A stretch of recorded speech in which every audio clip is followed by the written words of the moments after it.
શિબિરમાં આવ્યા છે એની પાછળની ભાવના એક છે, માનવ થવું છે,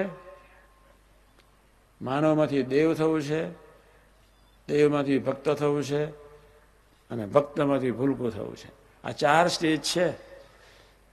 માનવ, દેવ, ભક્ત, ભૂલકો. ચારેયના જુદા જુદા ફાયદા છે સાંજના સેશનમાં.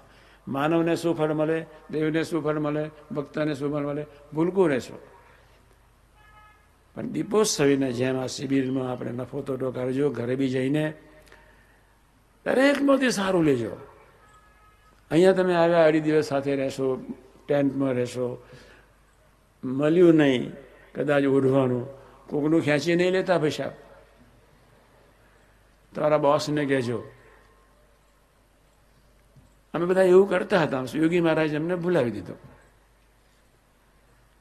અંતરે સવારના પરમાં 5:30 યોગી મહારાજ જય સ્વામિનારાયણ યુવકોને સવારના પર 5:30 થી 6 પ્રવચન કરે.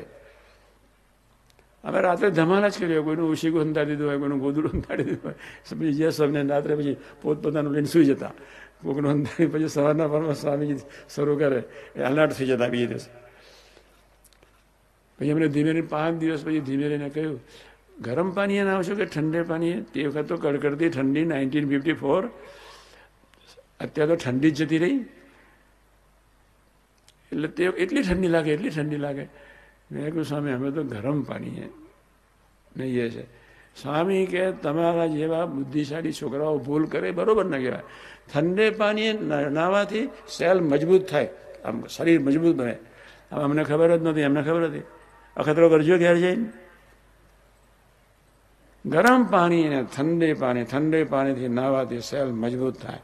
અને કોને પોતાના સેલ મજબૂત ન થાય એવું ગમે નહીં.